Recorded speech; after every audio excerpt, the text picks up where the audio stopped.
Now we will have a look at the language that is used for group discussion, right?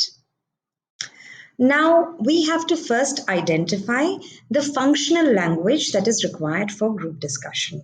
So, which are the functions? Why do we need to communicate during a group discussion? So, either to initiate the discussion, or to agree or disagree, or to express doubt, or to express an opinion, or to turn take, ensure turn taking. Turn taking is, it refers to the scenario when candidate A has been speaking for some time, or maybe the others have been speaking for some time, and candidate A intervenes and he asks candidate B to speak, or candidate A has spoken for some time and then he encourages candidate B to speak. So that's turn taking, right? So if you look at the image that accompanies this slide, you will see that it's not a very promising scene, right? Here, this candidate says, oh, his points are invalid. When will I get to speak? So, this candidate is awaiting her turn. This candidate, if you look at him, he's saying, I'm right, I know everything. He's a very aggressive candidate, he's dominating the discussion, right? And then there's a weak candidate who is influenced by the strong candidate, and he says, I should change my view, he could be right. So this candidate is not so sure of the stand he is going to take.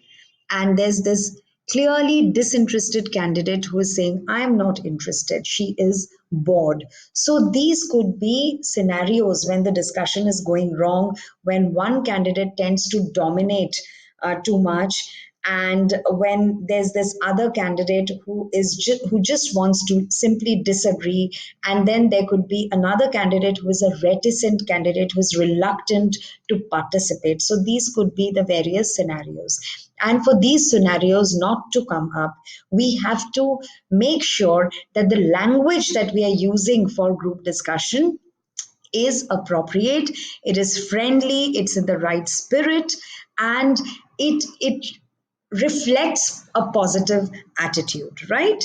So these are the functions that are used, that come into use during a group discussion, and the language that we use needs to correspond to this functional aspect of the communication. So these functions will produce language, and that language needs to be properly structured so as to communicate or convey the idea properly. So, for example, if someone is agreeing, so we can use structures like, oh yes, I completely agree, or we could say something like, I second that, right?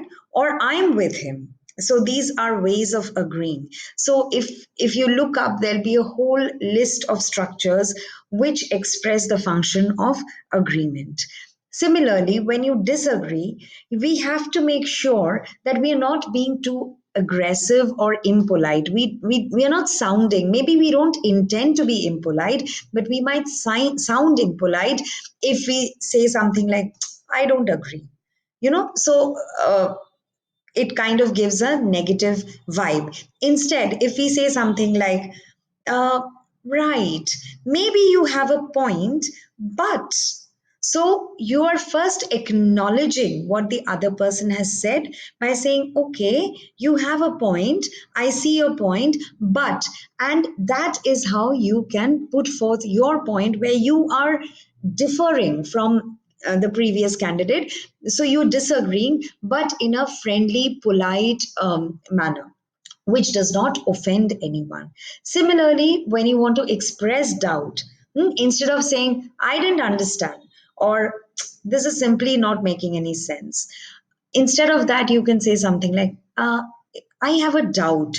May I just articulate my doubt, or may I just clarify? May I just ask a question because I need a clarification? So these are ways of polite language, and plus it needs to be clear.